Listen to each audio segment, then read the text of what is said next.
हमारा टॉपिक है pronunciation test. A pronunciation test assesses an individual's ability to produce sounds, words and sentences in a language with accurate pronunciation।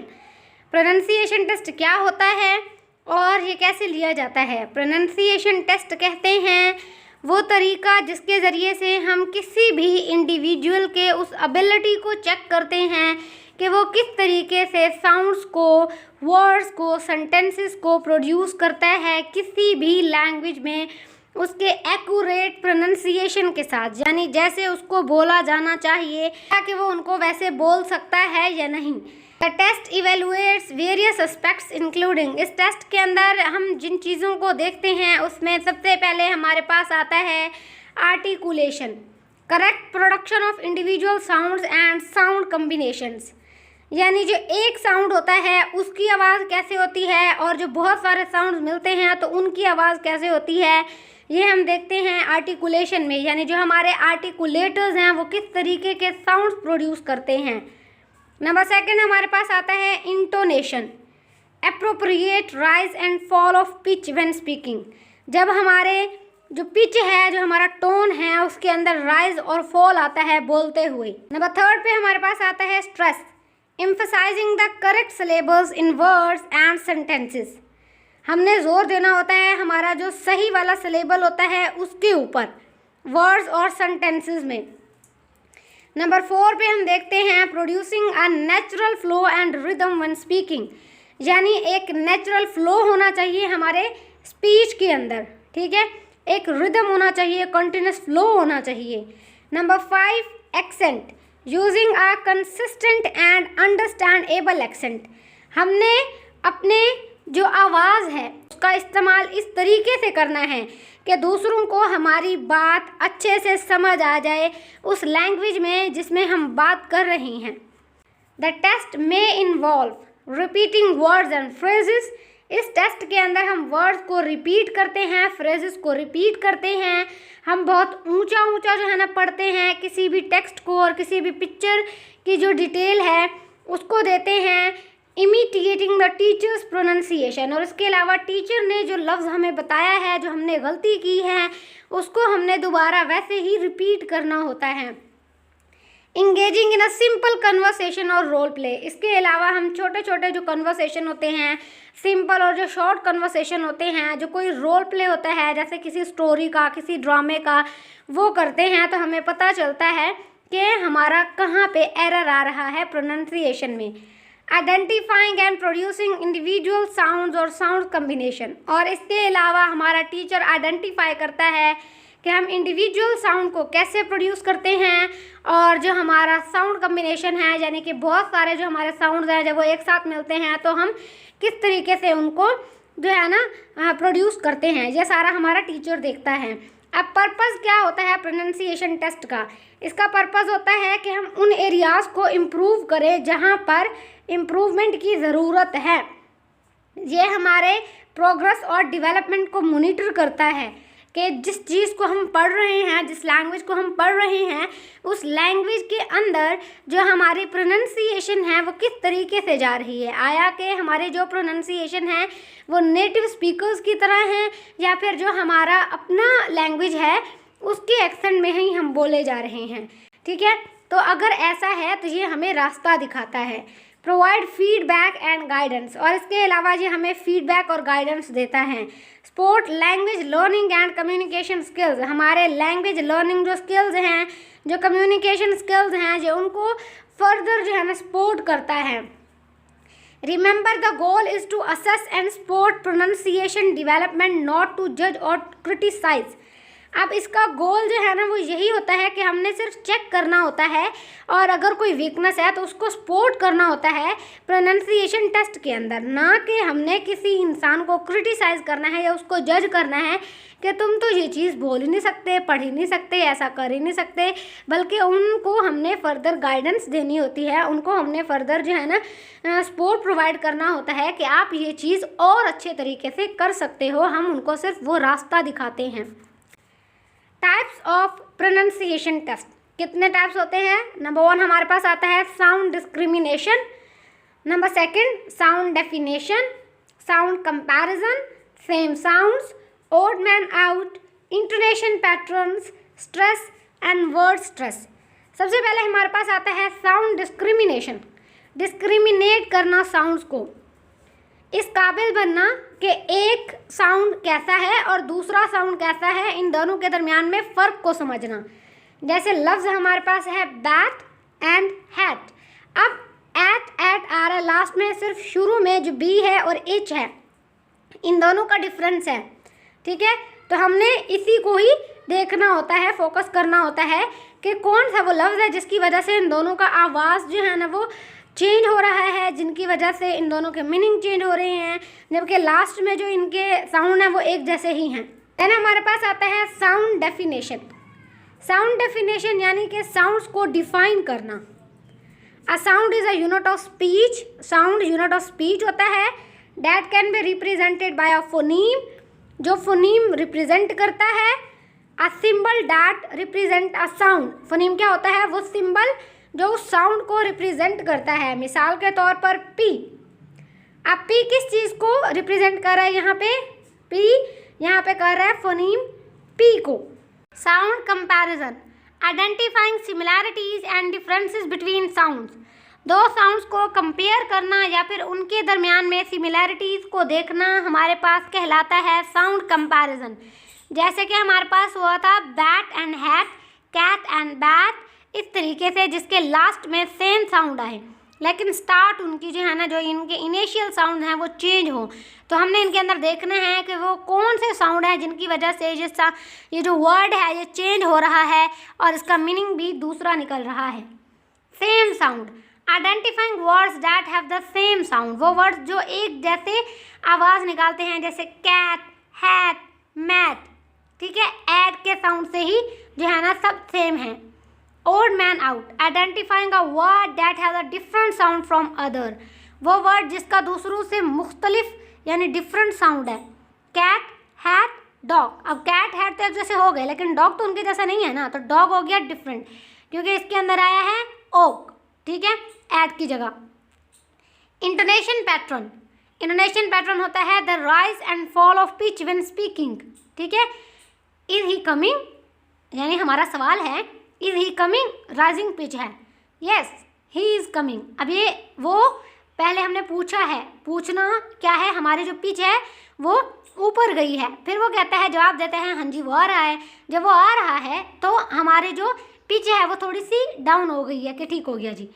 Then हमारे पास आता है stress, emphasizing a syllable और word in a sentence, किसी syllable किसी word को emphasize करना, उस पर जोर देना। जैसे कि I am going to the store, अब स्टोर के ऊपर हमने जोर दिया, हम कहाँ जा रहे हैं? स्टोर। जैसे I am going to the school, I am going to the park, अब पार्क जा रहा हूँ, पार्क पे जोर दिया, स्टोर जा रहा हूँ, स्टोर पे जोर दिया, ठीक है। देन हमारे पास आता है वर्ड स्ट्रेस, यानी किसी वर्ड के ऊपर स्ट्रेस देना। The emphasis placed on a syllable और word in a sentence.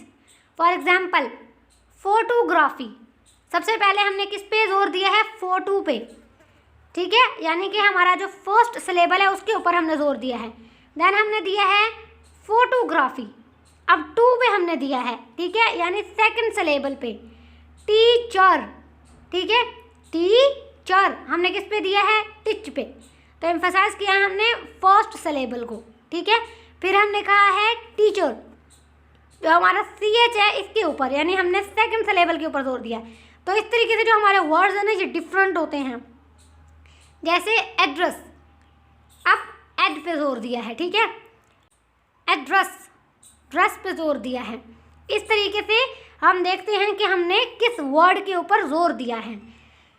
The example provided are in English but these concepts apply to all languages.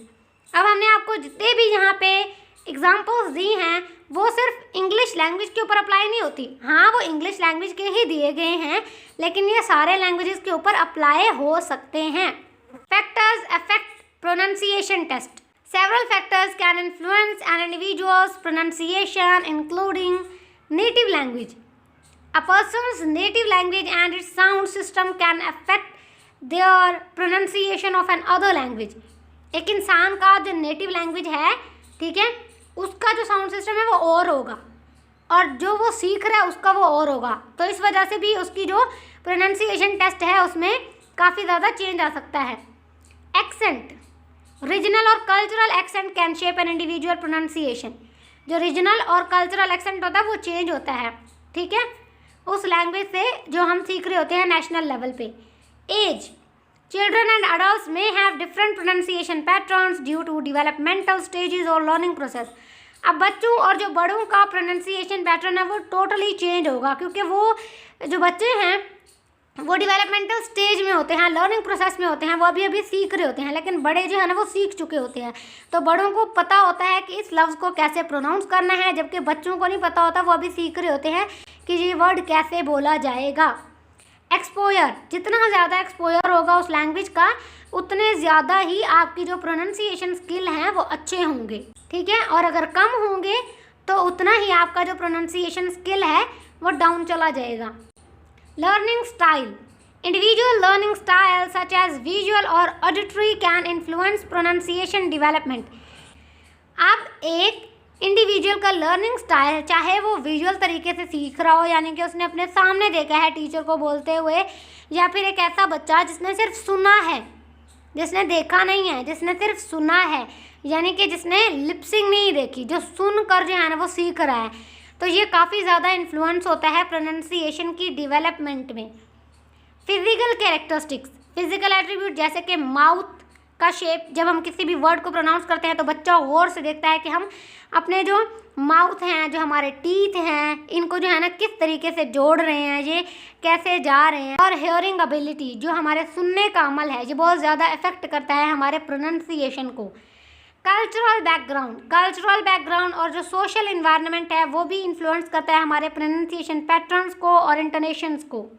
Language contact, interacting with speakers of other languages or dialects can shape an individual pronunciation। जब हम किसी और speaker से मिलते हैं, किसी और language के और डायलेक्ट के, तो उसकी वजह से भी हमारा जो इंडिविजुअल है उसका प्रोनाउंसिएशन थोड़ा बहुत जो है ना वो चेंज हो जाता है। How to take pronunciation test, कैसे ले सकते हैं? ओरल रीडिंग के ज़रिए से, कि बच्चे को बोले भाई ज़ोर ज़ोर से उस टेक्स्ट को पढ़ो, ताकि टीचर को पता चले कि बच्चे को कहाँ जो है ना इम्प्रूवमेंट की ज़रूरत है। हम बच्चे को कहते हैं कि वर्ड्स को और फ्रेजेस को रिपीट करो ताकि हम तुम्हारी एक्यूरेसी को देखें, ठीक है। कन्वर्सेशनल डायलॉग्स होते हैं, यानी कि जो रोल प्ले होते हैं, उसके ज़रिए से हम देखते हैं कि बच्चा किस तरीके से जो डायलॉग्स हैं उनको बोलता है, आया कि वो एक नेचुरल तरीके से बोलता है, जब वो बना बना कर बोलता है, कैसे बोलता है, ये सारा हमने देखना होता है। आया कि उसके डायलॉग्स के अंदर कोई एरर आता है, ये सब कुछ हमने जो है ना डिटर्मिन करना होता है। ऑडियो और वीडियो रिकॉर्डिंग, ऑडियो और वीडियो रिकॉर्डिंग से मुराद है कि हमने बच्चे को एक टास्क दिया है कि आपने इस चीज़ के ऊपर इतने जुमले बोलकर जो है ना इसकी रिकॉर्डिंग करके टीचर को दे देनी है। तब टीचर उस रिकॉर्डिंग के हिसाब से उन बच्चों को असेस करेगा कि वो कैसे जा रहे हैं अपने प्रोनाउंसिएशन में। प्रोनाउंसिएशन एक्सरसाइजेज यानी ड्रिल्स करवाएंगे उनको, जिसके अंदर हम उनके जो साउंड सिस्टम होता है कि वो कैसे उसको प्रोड्यूस कर रहे हैं, साउंड्स के अंदर जो राइज एंड फॉल आता है, जो उनका स्ट्रेस पैटर्न है, उस सब चीज़ों को देखते हैं कि वो उनको कैसे प्रोड्यूस कर रहे हैं। देन हमारे पास आता है पिक्चर डिस्क्रिप्शन। पिक्चर डिस्क्रिप्शन से मुराद है कि हमने बच्चे को एक पिक्चर दे दी और उसे कहा है कि इसको डिस्क्राइब करो, तो टीचर इवेलुएट करेगा उनके प्रोनाउंसिएशन को कि वो स्पॉन्टेनियस हैं या नहीं हैं। रोल प्ले, रोल प्ले कि हमने बच्चों को जो है ना कोई स्किट दे दिया, कोई रोल प्ले दे दिया है, उसके ज़रिए से हम उनके प्रोनाउंसिएशन को चेक करेंगे। देन हमारे पास होता है एरर एनालिसिस। एरर एनालिसिस में हम क्या देखते हैं कि बच्चा जब बोलता है तो उसके जो स्पीच है उसके अंदर कोई एरर तो नहीं आता। ऑथेंटिक मटेरियल, ऑथेंटिक मटेरियल से मुराद है टीचर जो है ना वो रियल लाइफ जो मटेरियल वीडियोस हैं, पॉडकास्ट हैं, न्यूज़ आर्टिकल्स हैं, और उनको जो है ना वो स्टूडेंट्स को देगा और उनको कहेगा कि इनको डिस्कस करो और इनको रिपीट करो, ठीक है। पीयर इवैल्यूएशन, पीयर इवैल्यूएशन यानी स्टूडेंट्स का स्टूडेंट के साथ इंटरेक्शन, दोनों एक दूसरे के साथ जब अपना नॉलेज शेयर करेंगे तो उन्हें पता चलेगा कि असल में प्रोनाउंसिएशन जो है ना इस वर्ड की कैसे है। These methods help teachers assess students' pronunciation skills and provide constructive feedback for improvement। ये सारे methods टीचर की मदद करते हैं कि वो स्टूडेंट्स की pronunciation skills को assess करे और उनको एक constructive feedback दे कि वो किस तरीके से अपनी pronunciation skills को improve कर सकते हैं। Issues with pronunciation test, issues क्या हो सकते हैं? Society affect natural pronunciation. Test focus on isolated words, not conversations. Accent bias influence teacher evaluation. अब एक्सेंट बायस, ठीक है, एक्सेंट बायस कैसे हो सकता है कि जो है ना आपके टीचर का जो एक्सेंट है, लाजमी तो नहीं है ना कि वही जो है ना उस नेटिव लैंग्वेज का भी एक्सेंट हो। आपका टीचर किसी और लैंग्वेज के अंदर जो है ना वो मतलब उसका जो एक्सेंट है वो बिहारी लैंग्वेज का अगर है और वो सुन रहा है किसी अंग्रेज़ को, तो वो कहेगा नहीं जो मैं बोल रहा हूँ वही ठीक है, जो तुम पढ़ रहे हो। बच्चा अगर क्लास में सही एक्सेंट के साथ बोलेगा तो वो कहेगा नहीं तुम तो गलत पढ़ रहे हो भैया, तुम ऐसे ही पढ़ो जैसे कि मैं पढ़ रहा हूँ, ठीक है। तो इस वजह से भी हो सकता है कि एक्सेंट बायस, आपको ये वाला एक्सेंट पसंद है, ये वाला एक्सेंट पसंद नहीं है, ठीक है। Test prioritise individual sound over comprehensibility. अब टेस्ट प्रायोरिटाइज किस चीज़ को करता है, इंडिविजुअल साउंड्स के ऊपर, ना कि कॉम्प्रिहेंसिबिलिटी को। वैल्यूएशन जो क्राइटेरिया होता है वो अनक्लियर और सब्जेक्टिव होता है। लिमिटेड प्रैक्टिस होती है हमारे जो इम्प्रूवमेंट है उसके लिए, जिसकी वजह से हमें कम अपॉर्चुनिटीज़ मिलती हैं। इनअप्रोप्रिएट टेस्ट मटेरियल होता है जो बच्चों को कंफ्यूज कर देता है। टाइम बहुत ज़्यादा कम होता है जिसकी वजह से बच्चों के ऊपर प्रेशर पड़ता है। फीडबैक जो है ना कभी कभी टीचर अच्छे से नहीं देता, जिसकी वजह से बच्चा जो है ना काफ़ी ज़्यादा डिग्रेड होता है। कल्चरल और जो लिंग्विस्टिक डाइवर्सिटी है उसको बहुत ज़्यादा ओवरलुक किया जाता है। Advantages, they help identify areas for improvement in pronunciation, they help in clear communication and understanding, students become more confident speaking in the target language. Tests help teachers focus instruction on specific areas, they motivate students to practice and improve pronunciation. Tests stimulate real life conversation or situation, they provide valuable feedback for students and teacher. तो क्या हुआ, सबसे पहले जो है ना हमने identify किए वो एरियाज जहाँ पे इम्प्रूवमेंट की ज़रूरत है, फिर जो है ना उसने हमें जो है ना हेल्प प्रोवाइड की क्लियर कम्युनिकेशन और अंडरस्टैंडिंग के लिए। देन जो है ना स्टूडेंट हमारा बहुत ज़्यादा हो गया कॉन्फिडेंट उस लैंग्वेज को स्पीक करने में, ठीक है। देन हमारे पास उसने हेल्प किया टीचर को कि वो सिर्फ उन्हीं एरियाज़ के ऊपर ही फोकस करे जहाँ पर इंस्ट्रक्शन की ज़रूरत है। फिर उसने मोटिवेट किया स्टूडेंट्स के को भैया प्रैक्टिस करते रहो, प्रोनाउंसिएशन इंप्रूव होती रहेगी। फिर जो है ना हमने रियल लाइफ जो कन्वर्सेशन है और सिचुएशंस हैं उनके हिसाब से बोलना शुरू किया, उनको टेस्ट करना शुरू किया कि उनमें बच्चा जो है ना कैसे जा रहा है। देन हमने जो है ना प्रोवाइड किया बच्चे को एक वैल्यूएबल फीडबैक के सही है, ठीक है, और टीचर्स को कि आप जो है ना सही जा रहे हैं, उनको हमने सपोर्ट किया, फर्दर गाइडेंस दी कि ठीक ऐसे जाते रहोगे तो और ज़्यादा कामयाबी पाओगे। Disadvantages, test can cause anxiety and stress affecting natural pronunciation. Test की वजह से एंजाइटी होता है, स्ट्रेस होता है, ठीक है, जो कि नेचुरल प्रोनाउंसिएशन को काफ़ी ज़्यादा इफेक्ट करता है। टेस्ट जो है ना फोकस करता है बहुत ज़्यादा इंडिविजुअल साउंड्स के ऊपर और जो ओवरऑल कंप्रिहेंसिबिलिटी है उसको निगलेक्ट कर देता है। टीचर्स अनकॉन्शियसली जो है ना फेवर करते हैं स्टूडेंट्स को उनके सिमिलर एक्सेंट्स के साथ, यानी टीचर को जो एक्सेंट है अगर किसी बच्चे का वैसा एक्सेंट है तो टीचर कहता है ठीक हो गया भाई, तुम साइड पे निकल लो, मैं तुम्हारे साथ हूँ। टाइम लिमिट बहुत ज़्यादा होता है जिसकी वजह से बच्चों के ऊपर प्रेशर पड़ता है उनके प्रोनाउंसिएशन के हवाले से, जो उनके प्रोनाउंसिएशन को काफ़ी ज़्यादा इफेक्ट करता है। फीडबैक हमेशा जो है ना वो सही नहीं होता टीचर का, या तो वो देता नहीं है या सही नहीं होता। टेस्ट में not account for students diverse linguistic and cultural background. Test के अंदर बच्चों की जो डाइवर्सिटी होती है बैकग्राउंड के हवाले से उसको नहीं देखा जाता कि बच्चे किस जो है ना बैकग्राउंड से आए हैं, वो उस तरीके का बोल सकते हैं नहीं बोल सकते। बस बच्चों के ऊपर जो है ना ज़ोर ज़बरदस्ती किया जाता है कि हाँ तुम ऐसा बोलो। पहले उनको समझने का टाइम दो, वो उस लैंग्वेज को समझें सीखें, उसके बाद जाके उनकी जो प्रोनाउंसिएशन है उसके ऊपर हम थोड़ा थोड़ा काम करना स्टार्ट करते हैं।